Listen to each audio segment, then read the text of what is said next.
નમસ્કાર દર્શક મિત્રો, હું છું દર્શના જોશી. તમે જોઈ રહ્યા છો લોક સામના ન્યૂઝ. તો જોઈએ આજના સમાચાર. જૂનાગઢથી અમારા રિપોર્ટર નરેન્દ્ર મકવાણા સાથે. જૂનાગઢમાંથી એક મોટો વિવાદ સામે આવી રહ્યો છે, જ્યાં ભવનાથ ખાતે આવેલી સમસ્ત દેશાવર લોહાર ધર્મશાળા હાલ વિવાદના ભંવરમાં ફસાઈ ગઈ છે. ધર્મશાળા હાલ જર્જરિત હાલતમાં બંધ પડી હોવાને કારણે સમાજમાં અનેક પ્રશ્નો ઊભા થયા છે. સૌથી મોટો પ્રશ્ન એ છે કે આ સ્થિતિ માટે જવાબદાર કોણ? માહિતી મુજબ વર્ષ 2024ની ચૂંટણીમાં ઘનશ્યામ પંચાલની પેનલમાં વિજેતા બની હતી, છતાં પણ આજ સુધી તેમને ધર્મશાળાનો વહીવટ સોંપવામાં આવ્યો નથી. આ વિવાદમાં જૂની અને નવી પેનલ વચ્ચે તણાવ સતત વધી રહ્યો છે.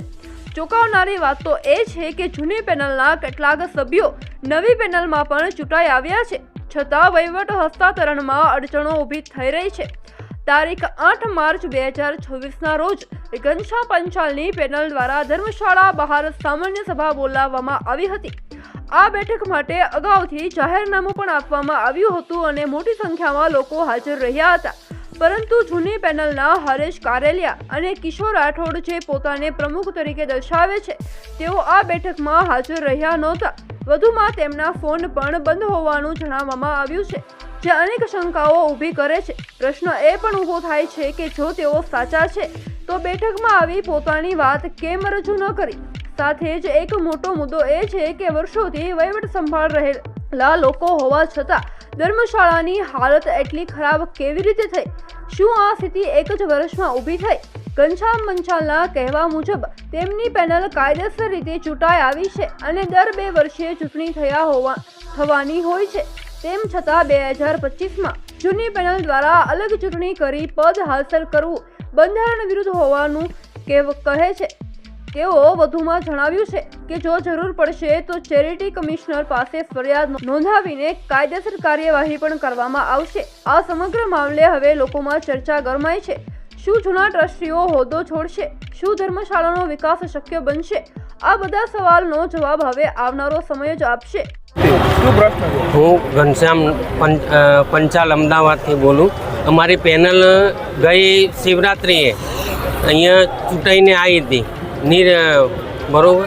એમાં અમારે ગઈ પેનલના જે હરેશ કારેલિયા પ્રમુખ હતા, અને એ પેનલ પાસેથી અમારે એક વહીવટ અને એક કમિટી નીમવાની હતી. એનો આજ દિવસ સુધી એ લોકોએ અમને વહીવટ નથી આપ્યો અને કમિટીને ગેરરીતિથી ફરીથી ચૂંટણી એ લોકોએ આયોજન કરી અને ચૂંટણી યોજી નાખી બરાબર. એ ચૂંટણી સદંતર ગેરવ્યાજબી છે અને ગેરલાયક છે. જે સાચી એ ચૂંટણી જે થઈ છે દર શિવરાત્રિએ 2 વર્ષે થવાની હોય એકવાર, એ કરી નથી અને વચ્ચેથી એમને કાર્યકારી પ્રમુખ બની ગયા અને પછી એમને ચૂંટણી કરીને પોતે ખજાનચી અને પ્રમુખ, કારણ કે એમને આ ધર્મશાળાનો પૈસાની આવક છે ને એનું એમને છૂટતું નથી. બાકી બીજું કોઈ એમને સેવા કરવો નથી. બાકી એ ભાઈ 20 વર્ષથી છે આની અંદર, ટ્રસ્ટીમાં કે પ્રમુખમાં, ઉપપ્રમુખમાં, ખજાનચીમાં, મંત્રીમાં, પણ એ ભાઈએ કશું કોઈ દિવસ કર્યું નથી. અને જે કિશોરભાઈ રાઠોડ ઉપર પ્રમુખ જે બનાવ્યા છે એમનો ખરડાયેલી છબી છે એકવારની. શું તમે ફરિયાદ કરશો? અમે ફરિયાદ કરીશું. થાય તો ફરિયાદ બી એના લાગે વળતી હશે તો કરીશું, નહીં તો ચેરિટી કમિશનરમાં જઈશું. જે હશે આ વાડીના ન્યાય માટે અને એક સમાજ ભવન સારું બાંધવા માટે અમે ગમે તે કરીશું.